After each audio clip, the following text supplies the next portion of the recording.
ลับมาอีกแล้วโอ้โหว่าอีพี่อย่างกูจือละแต่มื้อนี้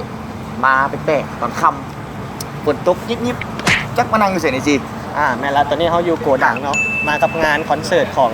ชลัดแมชชีนเนาะเป็นนักดนตรีเพื่อนบ้านของเขาที่มีชื่อเสียงเนาะมื้อนี้เขาก็ตั้งใจมาเฮ็ดเวียกเนาะเป็นบรรยากาศสิเป็นจังได๋ ตั้งใจเฮ็ดเวียก ตั้งใจเฮ็ดเวียกมาเฮ็ดเวียกเนาะเดี๋ยวมึงก็พูดว่าเฮ็ดเวียกแน่ กูนัดเฮ็ดเวียก เพื่อนเขาได้มาหยัง เรา เล่าเป็นจังได๋เฮาสิเก็บภาพบรรยากาศมาให้เบิ่งกันเป็นจังได๋ติดตามชมตอนต่อไปบางวันสิบ่เมาก่อนเนาะไป เดี๋ยวเรียนงานไป ปะ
เสียงพี่ดังๆกับมือแบบของเราครับแก๊งซาบิชิ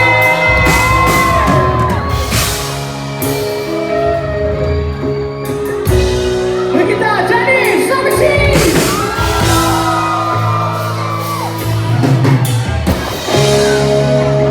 วันนี้ขอบคุณชาวเวียงจันทร์ทุกคนนะครับที่ให้เกียรติแล้วก็ต้อนรับเราซาบิชิอย่างอบอุ่นนะครับขอเสียงดังๆอีกครั้งหนึ่งโกดังเวียงจันทร์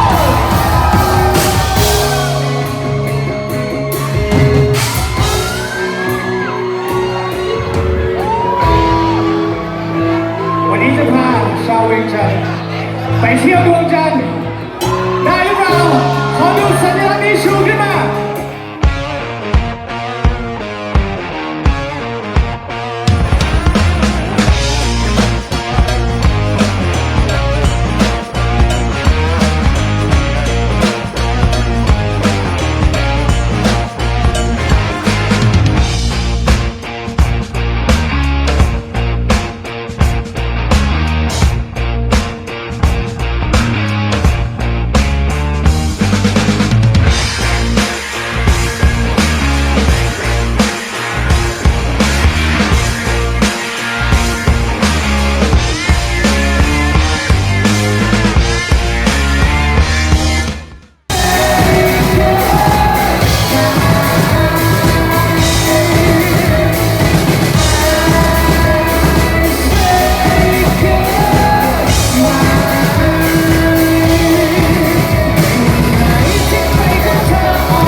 ที่ผ่านไปนั่นก็เป็นภาพบรรยากาศของงานคอนเสิร์ตสลัดแมชชีนเนาะผ่านไปละอยู่ที่ห้างโกดัง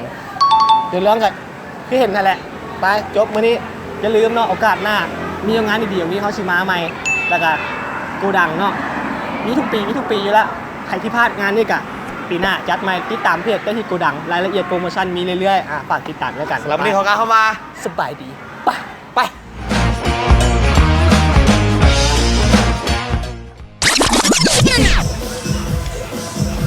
เอาละครับตอนนี้ครับร้านพี่ตูนมาครับดีเจสามซ่าครับผมร้านพี่ตูนครับแดกกันซ่ามาเลยครับ สิลูกเค็ม